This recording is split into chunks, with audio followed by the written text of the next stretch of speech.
Hello बच्चों, welcome to Aspire academy. मेरा नाम है एमके सर। आज हम लोग मोल कॉन्सेप्ट का तीसरा लेक्चर करेंगे। इसमें हम लोग जो पढ़ने वाले हैं वो होगा एम्पिरिकल फार्मूला, मोल कॉन्सेप्ट से related empirical formula, molecular formula और percentage distribution of atom in a molecules. किसी भी मोलिक्यूल्स में एटम्स का कितना परसेंट कंट्रीब्यूशन है उस पर हम लोग चर्चा करेंगे। ठीक है, तो आइए हम लोग शुरू करते हैं। सबसे पहले कि मोलिकुलर और एम्पिरिकल फार्मूला किसे कहते हैं। तो हम लोग जानते हैं कि कुल टोटल जो है वो तीन तरह का स्ट्रक्चर हम लोगों को पढ़ना है। एक मोलिकुलर, दूसरा एम्पिरिकल और एक होता है स्ट्रक्चरल, जो ऑर्गेनिक में हम लोगों को रिप्रेजेंट करके दिखाना पड़ता है कि किसी भी मोलिक्यूल्स का बॉन्डिंग नेचर के अकॉर्डिंग उसका अरेंजमेंट कैसा होता है। लेकिन यहाँ मोल कॉन्सेप्ट में हम लोग दो ही तरह का फार्मूला के बारे में चर्चा करेंगे। पहला फार्मूला होगा मोलिकुलर फार्मूला और दूसरा फार्मूला होगा एम्पिरिकल फार्मूला। तो आइए हम लोग समझते हैं कि मोलिकुलर फार्मूला किसे कहते हैं। ठीक, तो मोलिकुलर फार्मूला में आप याद रखोगे, सिंपल वर्ड में याद रखोगे कि यह एक वैसा फार्मूला है जिसमें एटम्स के बारे में एग्जैक्ट नंबर को रिप्रेजेंट करता है। ठीक है, it is the formula which gives actual number of atoms in A molecules. किसी भी मॉलिक्यूल्स में एटम्स की संख्या कितना है उसको रिप्रेजेंट करता है, उसको हम लोग कहते हैं कि वह मोलिकुलर फार्मूला है। और दूसरा होता है एम्पिरिकल फार्मूला। तो एम्पिरिकल फार्मूला में याद रखना, यह एटम्स के संख्या के रेशियो को सिर्फ और सिर्फ रिप्रेजेंट करता है। जो रेशियो को रिप्रेजेंट करता है उसको हम लोग कहते हैं कि वह एम्पिरिकल फार्मूला है। ठीक है, तो आइए हम लोग एग्जांपल से समझते हैं क्या होता है। एग्जांपल के लिए जैसे मान लीजिए कि कह रहा है ब्यूटेन। ठीक है, तो ब्यूटेन का मोलिकुलर फार्मूला क्या हो जाएगा?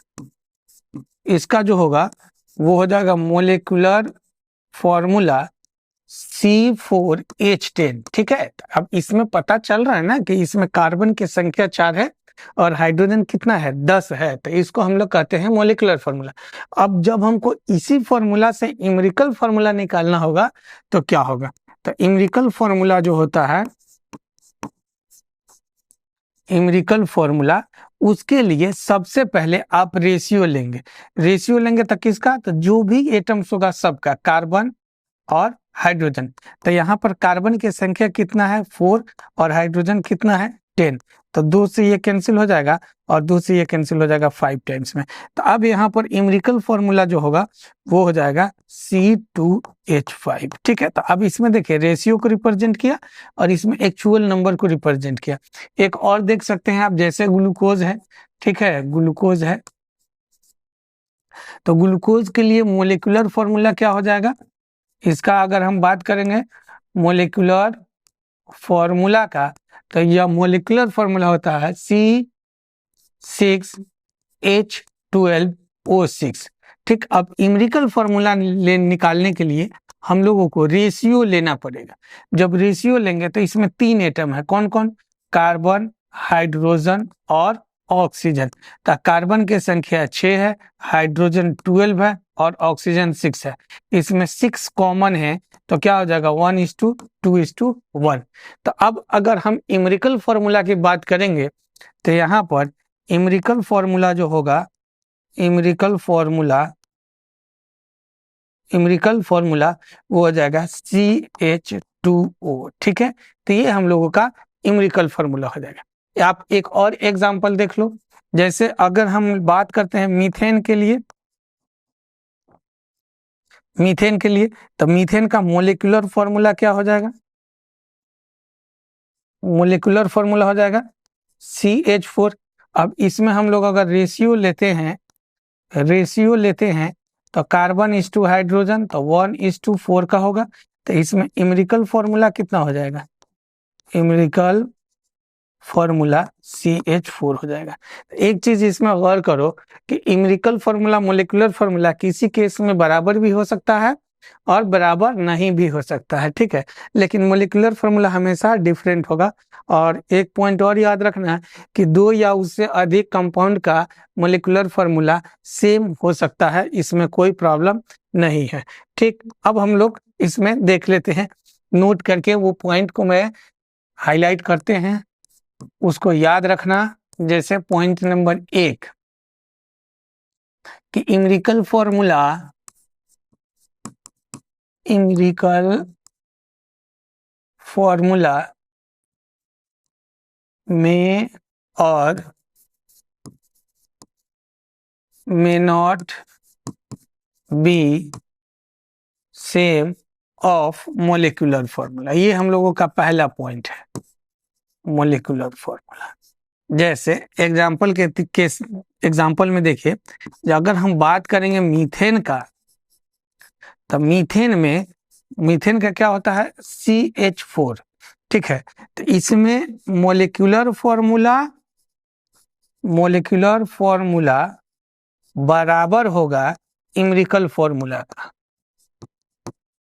ठीक है ना। मोलिकुलर फॉर्मूला बराबर होगा इम्रिकल फॉर्मूला का, ठीक। लेकिन यही केस अगर हम ब्यूटेन के लिए देखेंगे, ब्यूटेन के लिए, तो ब्यूटेन का क्या होता है, C4H10। तो इसमें देखते हैं तो इम्रिकल फॉर्मूला मोलिकुलर फॉर्मूला के बराबर नहीं होगा।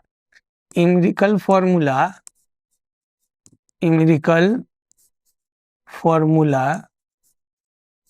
Is not equal to molecular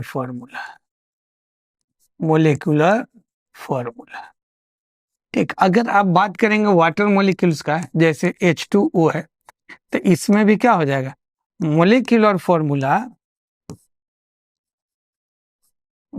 formula बराबर होगा इम्रिकल फॉर्मूला का। इम्रिकल फॉर्मूला का, तो इम्रिकल फॉर्मूला कहीं बराबर हो सकता है मोलिकुलर का, कहीं बराबर नहीं भी हो सकता है। आप इसको याद रखेंगे, ठीक है। दूसरा जो इसमें पॉइंट है, वो पॉइंट है कि इम्रिकल फॉर्मूला, पहले आप इसको काम करो कि नोट कर लो, ठीक है ना। दूसरा इसमें हम लोग देखते हैं कि क्या होता है पॉइंट नंबर 2 में, कि इम्रिकल फॉर्मूला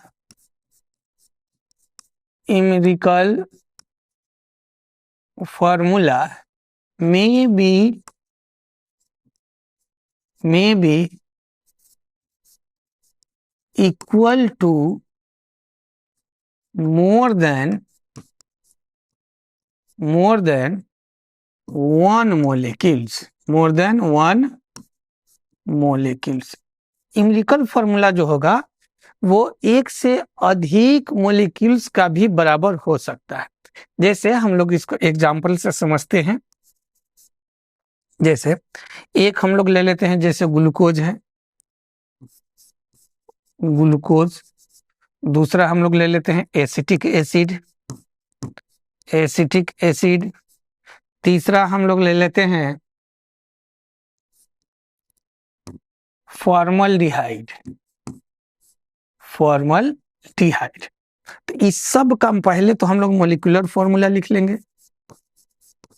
मोलिकुलर फॉर्मूला, तो मोलिकुलर फॉर्मूला ग्लूकोज का क्या हो जाएगा, C6H12O6। एसिटिक एसिड का क्या होता है, तो CH3COOH। और फॉर्मल्डिहाइड का क्या होता है, तो HCHO, ठीक है। अब इसको हम लोग इम्रिकल फॉर्मूला में कन्वर्ट करेंगे। तो इम्रिकल फॉर्मूला में कन्वर्ट करने के लिए सबसे पहले हम लोगों का जरूरत होगा रेशियो का, ठीक है। तो रेशियो अगर लेंगे तो कार्बन, हाइड्रोजन और ऑक्सीजन है। इसमें भी कार्बन, हाइड्रोजन और ऑक्सीजन है। इसमें भी कार्बन, हाइड्रोजन और ऑक्सीजन है, ठीक है। अब देखो तो कार्बन की संख्या कितना है, 6। हाइड्रोजन कितना है, 12। ऑक्सीजन कितना है, 6। फिर यहाँ पर कार्बन 2, हाइड्रोजन 4, ऑक्सीजन 2 है। और यहाँ पर देख रहे हैं कार्बन 1, हाइड्रोजन 2, ऑक्सीजन 1। अब देखो इसमें जो कॉमन है वो 6 है, तो 6 से सब कैंसिल हो जाएगा, तो 1:2:1। यहाँ पर हो जाएगा 1:2:1। यहाँ भी हो जाएगा 1:2:1। ये तो ऑलरेडी पहले से है। तो अब इसमें आप ध्यान से देखो तो इम्रिकल फॉर्मूला क्या हो रहा है, इम्रिकल फॉर्मूला सबका बराबर है। CH2O यहाँ भी है, यहाँ भी CH2O है, और यहाँ भी CH2O है, मतलब हर जगह बराबर है। तो यहाँ 2 पॉइंट हम बताएं आपको, दोनों याद रखना है। एक कि न्यूमेरिकल फॉर्मूला दो या उससे अधिक मॉलिक्यूल्स का समान हो सकता है। दूसरा पॉइंट कि कभी कभी न्यूमेरिकल फॉर्मूला मॉलिक्यूलर के बराबर होगा और कभी कभी मॉलिक्यूलर फॉर्मूला और न्यूमेरिकल फॉर्मूला आपस में बराबर नहीं होगा। अब सवाल यह है कि न्यूमेरिकल फॉर्मूला का यूज करके हम लोग मॉलिक्यूलर फॉर्मूला कैसे फाइंड आउट करेंगे, उस पर हम लोग चर्चा करते हैं। ठीक है, आप इसको नोट कर लीजिए।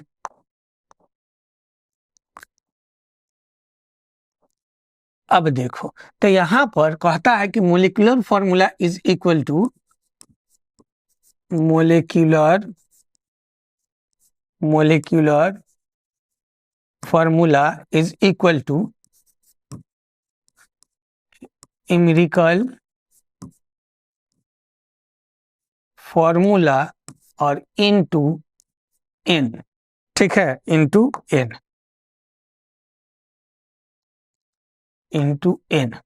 जहां एन का जो वैल्यू होगा 1 2 3 इस तरह से होगा। और एन हम लोग फाइंड आउट कैसे करेंगे, उस पर हम लोग बात कर लेते हैं। तो एन जो होगा, एन के लिए हम लोग याद रखेंगे यह होता है molecular weight by numerical formula wait. ठीक, ये हम लोग याद रखेंगे, इससे एन का वैल्यू पता चल जाएगा और इससे हम लोग फॉर्मूला निकाल लेंगे, मोलिकुलर फॉर्मूला। अब एक चीज और यहाँ पर हम लोगों को जो खास ध्यान देने वाला बात है वह यह है कि इस तरह के क्वेश्चन जब भी देगा तो वो परसेंटेज में देगा, तो वहां पर परसेंटेज के लिए मोल जो हम लोग इस्तेमाल करेंगे वो फॉर्मूला हम लोग इस्तेमाल करेंगे number of moles is equal to percentage by weight और डिवाइडेड बाई, यहाँ जो हम लोग लेंगे वो लेंगे एटॉमिक वेट। ठीक है ना, एटॉमिक वेट। अब इसी से रिलेटेड हम लोग कुछ एग्जाम्पल देखते हैं कि क्या है। ठीक, आइए, जिसमें पहला है क्वेश्चन कि एन ऑर्गेनिक कंपाउंड कंटेन कोई ऑर्गेनिक मॉलिक्यूल्स है जिसमें 78% कार्बन है एंड रिमेनिंग हाइड्रोजन है। ठीक है ना, तो इसमें कार्बन का परसेंटेज कितना कह रहा है कि परसेंटेज ऑफ कार्बन यह 78% है, तो परसेंटेज ऑफ हाइड्रोजन कितना हो जाएगा, तो 100 माइनस 78 कह रहा है कि जो बचा हुआ परसेंटेज है वो कौन सा है, हाइड्रोजन है। तो आपको पता है कि इस नेचर में परसेंटेज जो होता है वो कितना होता है, 100 होता है। तो अगर करो 100 में से हम 78 घटा लेंगे तो क्या आ जाएगा, 22%। यहाँ जो ये परसेंटेज वेट है यहाँ किसका है, तो याद रखना हाइड्रोजन का है। और अब यहाँ दोनों का मोल निकाल लेंगे, तो मोल्स ऑफ कार्बन क्या हो जाएगा, मोल्स ऑफ कार्बन, इसके लिए आप याद रखना परसेंटेज बाय वेट, फॉर्मूला याद रखना परसेंटेज बाय वेट और डिवाइडेड बाय एटॉमिक वेट। ठीक है ना, डिवाइडेड बाय एटॉमिक वेट। तो यहाँ परसेंटेज बाय वेट तो 78 और डिवाइडेड बाय 12, तो ये कैंसिल हो जाएगा। 12 छक 72 और पॉइंट, तो 12 छक 72 और पॉइंट, तो 6 12 पंचे 60। यहाँ जो मोल्स ऑफ कार्बन होगा वो 6.5 हो जाएगा। और दूसरा मोल्स ऑफ हाइड्रोजन, तो मोल्स ऑफ हाइड्रोजन की बात करेंगे तो 22। अब भाई हाइड्रोजन का एटॉमिक वेट कितना होता है, 1, तो जब हाइड्रोजन का एटॉमिक वेट 1 तो हम लोग ले लेंगे 22। अब इस क्वेश्चन को सोल्व करने के लिए हम लोग मोल का रेशियो लेंगे। ठीक है, जब मोल का रेशियो लेंगे तो कार्बन और हाइड्रोजन है, कार्बन हाइड्रोजन, कार्बन कितना मोल है तो 6.5 और इस टू हाइड्रोजन 22 है। काम करना है, इसको जो छोटा वैल्यू होगा ना उससे दोनों तरफ डिवाइड कर देना। जब इसमें इसको डिवाइड करोगे तो ये 6.5 हो जाएगा और ये भी 6.5 हो जाएगा। और मोलिकुलर फॉर्मूला और न्यूमेरिकल फॉर्मूला में थोड़ा सा हम लोग एग्जैक्ट की तरफ नहीं देखते हैं, एक रेंज में हम लोग मान लेते हैं कि जैसे यहाँ पर 1 है तो यह 1 इस टू, यहाँ इसको 7 मान लेंगे तो कितना के करीब आ जाएगा, लगभग 3 के बराबर होगा। हालांकि 3 से ज्यादा है तो एक्यूरेट वैल्यू की तरफ ध्यान नहीं देंगे। तो ये रेशियो जो हुआ कितना का हुआ, 1:3 का हुआ। अब यहाँ जब 1:3 का रेशियो है तो इस क्वेश्चन में पूछ रहा है कि right option for the numerical formula, इसमें से कौन सा ऑप्शन सही है न्यूमेरिकल फॉर्मूला के लिए। तो हमारे पास जो इस क्वेश्चन है उसका न्यूमेरिकल फॉर्मूला होगा वो क्या हो जाएगा, न्यूमेरिकल फॉर्मूला हो जाएगा CH3, ठीक है। यानी ऑप्शन नंबर डी हम लोगों का सही आंसर है, ठीक है। चलिए हम लोग नेक्स्ट क्वेश्चन देखते हैं। ये क्वेश्चन कह रहा है कि the analysis of organic compound was found to be 92.4% of carbon and 7.6% of hydrogen, whose molecular weight 78. Find the molecular formula of organic compound. इसमें कह रहा है कि कोई ऑर्गेनिक कंपाउंड है जो कार्बन और हाइड्रोजन से बना हुआ है, उसमें 92.4% कार्बन है और 7.6% हाइड्रोजन है, और उसका मोलिकुलर वेट 78 दिया हुआ है, तो उसका मोलिकुलर फॉर्मूला क्या होगा। देखो तो सबसे पहले इस सवाल को बनाने के लिए हम लोग कार्बन और हाइड्रोजन का मोल्स निकाल लेंगे, ठीक है ना। तो मोल्स निकालेंगे तो क्या हो जाएगा, देखो क्या है कि moles of carbon, moles of carbon, तो क्या हो जाएगा, इसका जो परसेंटेज बाय वेट है तो 92.4 और डिवाइडेड बाय 12। तो अब इसको 12 से तो 12×7=84 और 12×7=84 मतलब 7.7 मोल्स होगा। और दूसरा हम लोग निकालेंगे कि मोल्स ऑफ हाइड्रोजन, तो मोल्स ऑफ हाइड्रोजन की बात करेंगे तो कितना हो जाएगा, उसका जो परसेंटेज डिस्ट्रीब्यूशन है 7.6, तो 7.6 अब बाई 7.6 अब बाई 1, तो यहां से आ जाएगा 7.6, ठीक है ना, ये आ जाएगा 7.6। अब यहां से न्यूमेरिकल फॉर्मूला निकालने के लिए हम लोग रेशियो लेंगे। तो जब न्यूमेरिकल फॉर्मूला निकालने के लिए रेशियो लेंगे तो रेशियो जो होगा कार्बन इज टू हाइड्रोजन का, तो क्या हो जाएगा 6:, इसका जो मोल है 7.7:7.6। अब इसको एक छोटा वाला वैल्यू से आप डिवाइड कर लो, तो 7.6, ये भी 1 ये भी 1, तो इसका जो न्यूमेरिकल फॉर्मूला होगा, न्यूमेरिकल फॉर्मूला, तो न्यूमेरिकल फॉर्मूला कितना हो गया CH, तो न्यूमेरिकल फॉर्मूला वेट कितना हो जाएगा, न्यूमेरिकल फॉर्मूला वेट, ये कार्बन का 12 और हाइड्रोजन का 1, तो कुल कितना हो जाएगा 13 हो जाएगा। अब एक तो समझ गए, और क्वेश्चन में मोलिकुलर वेट दिया हुआ है, तो सबसे पहले हम लोग जानते हैं कि मोलिकुलर फॉर्मूला जो होगा, मोलिकुलर फॉर्मूला वो बराबर होता है न्यूमेरिकल फॉर्मूला, न्यूमेरिकल फॉर्मूला और n का। तो n निकालेंगे तो क्या हो जाएगा मोलिकुलर फॉर्मूला वेट, तो इस चीज को सिंपल हम लोग मोलिकुलर वेट लिखते हैं, और उसके बाद numerical formula wait, numerical formula weight, तो मोलिकुलर फॉर्मूला वेट हम लोगों का कितना है 78, और न्यूमेरिकल फॉर्मूला वेट कितना आया है 13, तो कैंसिल हो जाएगा, तो क्या हो जाएगा 13×6=78। अब यहाँ पर न्यूमेरिकल फॉर्मूला CH है और n का वैल्यू 6 है, हम इस दोनों वैल्यू को इसमें पुट कर देंगे तो मोलिकुलर फॉर्मूला आ जाएगा। तो मोलिकुलर फॉर्मूला जो होगा वो बराबर होगा C6H6 और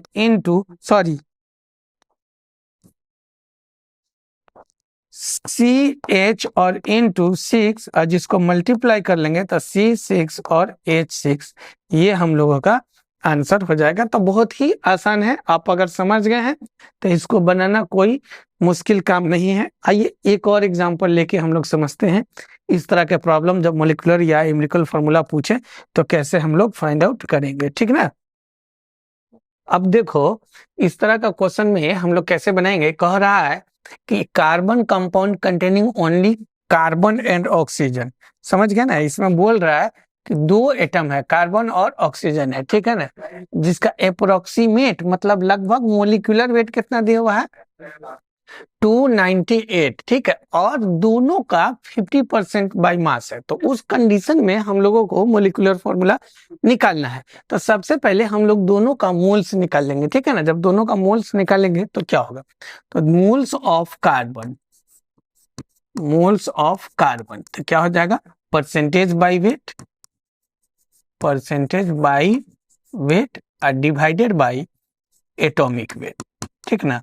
अब देखो परसेंटेज बाई वेट कितना है तो 50, अब बाई एटॉमिक वेट कार्बन का होता है 12, तो इसको क्या कर लेंगे अप्रोक्स में लेंगे तो कितना हो जाएगा 4, ठीक है। और दूसरा देखो मोल्स ऑफ, मोल्स ऑफ देखो हम लोग यहाँ पर अप्रोक्सीमेट मोलिकुलर वेट है, इसलिए यहाँ पर हालांकि अगर इसको हम डिवाइड करेंगे तो 4.1 और उसके बाद 886 4.16 के करीब में आएगा, जिसको हम लोग सिर्फ और सिर्फ कितना लेके वर्क करेंगे 4 लेके वर्क करेंगे। उसके बाद देखो मोल्स ऑफ ऑक्सीजन की बात करेंगे तो ऑक्सीजन के लिए कितना हो जाएगा, उसका भी परसेंटेज बाई वेट 50 है, और ऑक्सीजन का एटॉमिक वेट कितना होता है तो 16। इसको अगर हम लोग डिवाइड करते हैं तो यह जगह 16 थी 48 और 1 और 0.4, इसको भी हम लोग वर्क करेंगे तो 3 लेके करेंगे। अब देखो इम्रिकल फॉर्मूला निकालने के लिए हम लोग क्या करते हैं, रेशियो लेते हैं,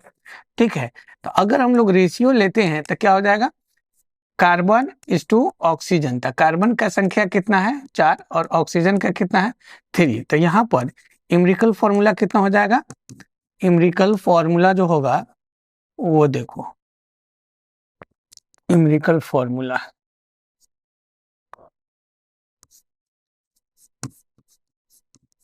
इम्रिकल फॉर्मूला तो देखो कार्बन 4 तो 4 और ऑक्सीजन 3 तो O3, ठीक है। अब हम लोग n का वैल्यू निकालेंगे तो n इज इक्वल टू क्या होता है, मोलिकुलर वेट अब by empirical formula weight, empirical formula weight. तो यहाँ पर मोलिकुलर वेट दिया हुआ है 290, तो 290 और इसका जब हम लोग इम्रिकल फॉर्मूला वेट निकालेंगे तो C4O3 है, तो कार्बन 4 है तो 48 और प्लस ऑक्सीजन तो कितना हो जाएगा 48, इस दोनों को ऐड कर लेंगे तो हो जाएगा 96। तो इसको अगर हम लोग 96 से डिवाइड करते हैं तो अप्रोक्स में ये कितना आ जाएगा 3, ठीक है। जब ये हम लोगों का पता चल गया तो मोलिकुलर फॉर्मूला क्या हो जाएगा, molecular formula is equal to empirical formula, तो इम्रिकल फॉर्मूला कितना है C4O3 और इंटू n, तो कितना हो जाएगा 3, तो फाइनल जो हम लोगों का आंसर हो रहा है 4×3=12 C12O9, ये हम लोगों का आंसर हो जाएगा, ठीक है। कभी कभी मॉलिक्यूल्स दे देता है और उसमें परसेंटेज पूछता है किसी पर्टिकुलर एटम का, तो उसको हम लोग कैसे निकालेंगे वो भी हम देख लेते हैं, ठीक है। आप इसको नोट कर लो। देखो उसके लिए हम लोग यूज करते हैं जैसे percentage of atom in molecules, ठीक है। तो इसको हम लोग कैसे फाइंड आउट करेंगे वो हम लोग समझते हैं। तो इसके लिए याद रखना परसेंटेज ऑफ एटम जो होगा वो होगा एटॉमिक वेट, ठीक है ना, एटॉमिक वेट और into number of atoms, number of same atom, number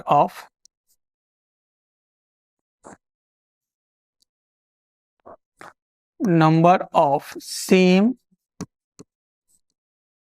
atoms are divided by molecular weight और इनटू 100, ठीक है। जैसे मान लो कि दो कंपाउंड हम लेते हैं, एक मीथेन लेते हैं और दोनों में पूछ रहा है एक कार्बन कितना परसेंट होगा, ठीक है ना, कार्बन कितना परसेंट होगा, ठीक है।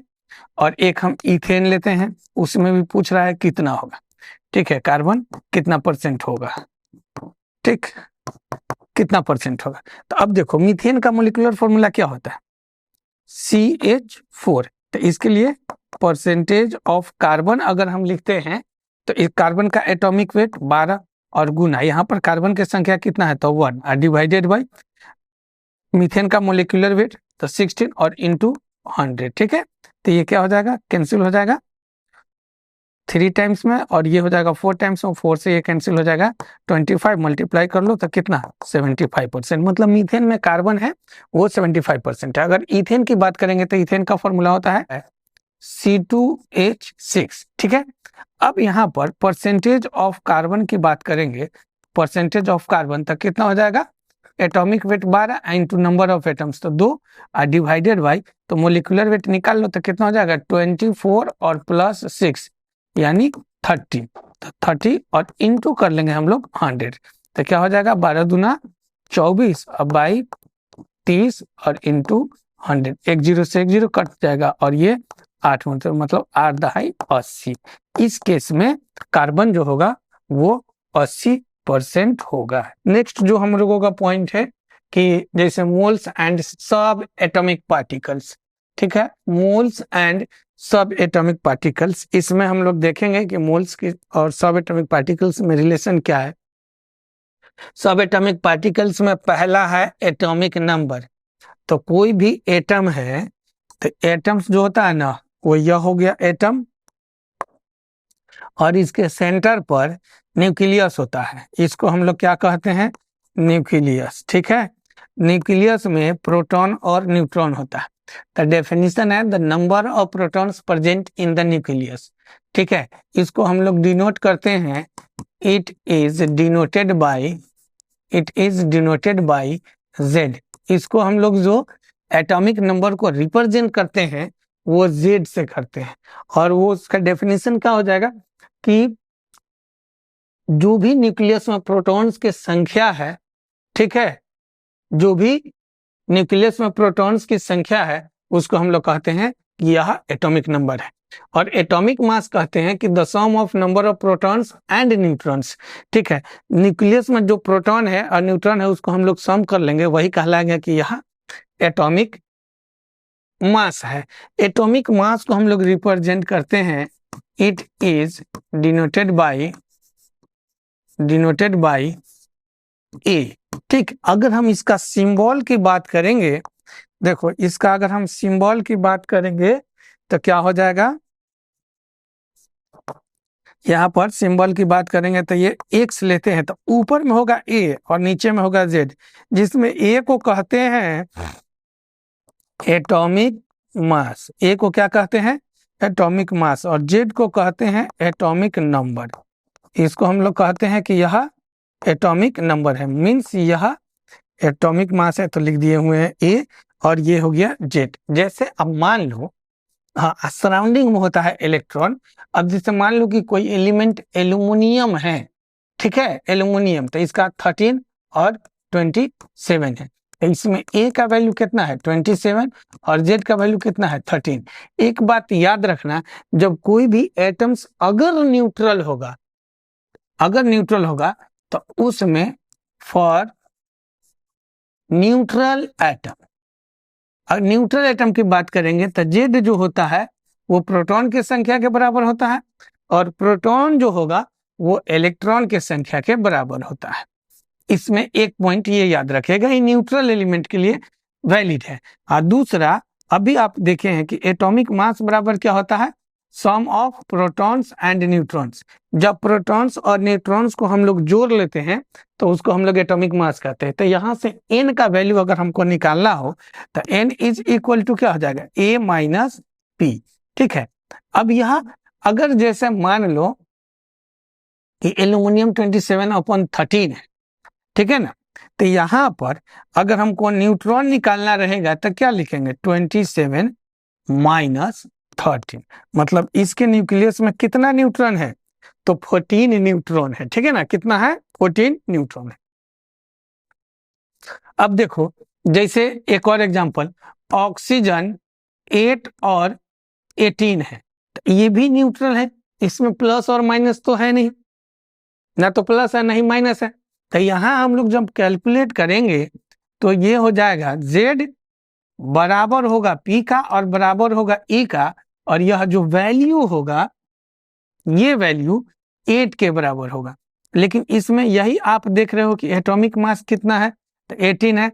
अगर इसमें हम लोग n निकालते हैं तो क्या हो जाएगा 18 minus 8, that is n is equal to 10। ठीक, अब ये तो हम लोगों की बात हो गई न्यूट्रल एटम के लिए। अगर हम लोग बात करते हैं कि किसी एटम पर प्लस और माइनस को तो क्या करेंगे, ठीक है ना, आप इसको नोट कर लीजिए। ठीक, अब देखो जैसे अगर प्लस और माइनस होगा ना तो लॉस और गेन ऑफ इलेक्ट्रॉन के वजह से किसी भी एटम पर प्लस और माइनस चार्ज डेवलप होता है, वहां पर प्रोटॉन और न्यूट्रॉन से कोई मतलब नहीं है। ठीक है, लॉस ऑफ इलेक्ट्रॉन तो पॉजिटिव हो जाएगा, लॉस ऑफ इलेक्ट्रॉन, कोई भी एटम अगर इलेक्ट्रॉन को या इलेक्ट्रॉन्स को लॉस करता है तो वो कैसा रहेगा, पॉजिटिव। जैसे x पर n प्लस है, मतलब कोई x एलिमेंट है उसने n इलेक्ट्रॉन ट्रांसफर किया है, तो इस केस के लिए अगर हम लोग इलेक्ट्रॉन फाइंड आउट करेंगे तो इलेक्ट्रॉन तो क्या हो जाएगा, इसका जो एटॉमिक नंबर है उसमें माइनस कर देंगे n, याद रखना है। ठीक, अगर गेन ऑफ इलेक्ट्रॉन है, ठीक है, या इलेक्ट्रॉन्स मान लेते हैं, ठीक है, यहां पर हम लोग ले लेते हैं तो क्या हो जाएगा, मान लेते हैं कि y पर क्या हो जाएगा n माइनस। तो अगर इस केस में इलेक्ट्रॉन्स की बात करेंगे, इलेक्ट्रॉन्स इसमें क्या हो जाएगा, एटॉमिक वेट और प्लस n, इसमें हम लोग ऐड कर देंगे, एटॉमिक वेट में क्या करेंगे हम लोग ऐड कर लेंगे। तो इसको ध्यान में रखना। देखो तो क्या हो जाएगा Z और प्लस n। अब दोनों को हम लोग एग्जांपल से समझते हैं, ठीक ना। देखो जैसे यहां पर हम लोग रखे थे,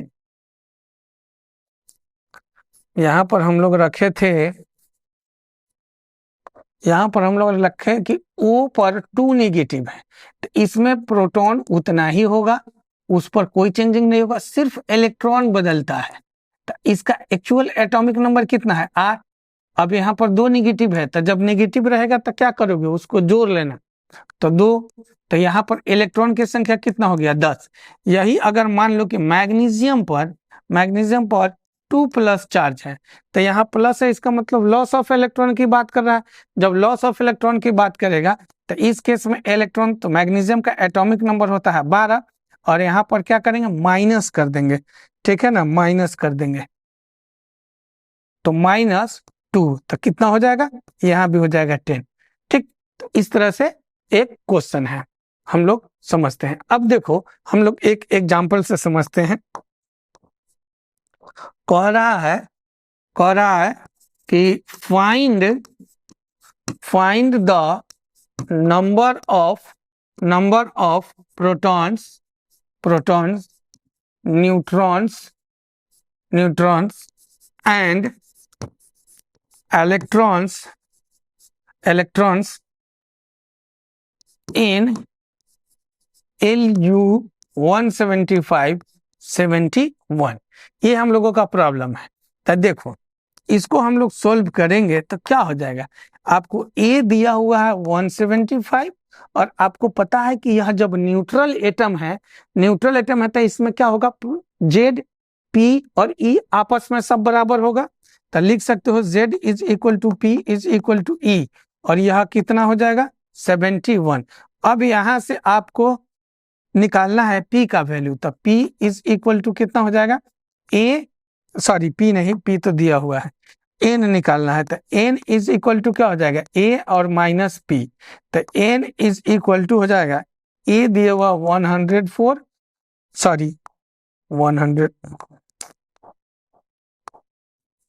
देखो A दिया हुआ 175 और माइनस A का जो वैल्यू है वो दिया हुआ है Z का 70। अब इसको सोल्व कीजिएगा तो 5 में से 4, 17 में से 10, ये न्यूट्रॉन हो जाएगा, तो हम लोग आसानी से कर सकते हैं। तो ये बहुत इंपॉर्टेंट टॉपिक था, ठीक है। एम्पिरिकल फार्मूला और मोलिकुलर फार्मूला। आई होप कि आप सब समझ जाएंगे, कोई दिक्कत नहीं होगा। अब नेक्स्ट जो हमारा इसमें टॉपिक होगा वो होगा कि law of conservation of mass और chemical law of chemical equivalence का, जो बहुत इंपॉर्टेंट टॉपिक है। क्लास 12 में भी हम लोग उसको कैरी करके लेके जाएंगे, क्लास 11th में भी कई सारे जगह पर इक्विवेलेंट वेट का हम लोगों को इस्तेमाल करना है। ठीक है, तो नेक्स्ट हम लोग उसको करेंगे। ठीक है, thank you for the watching.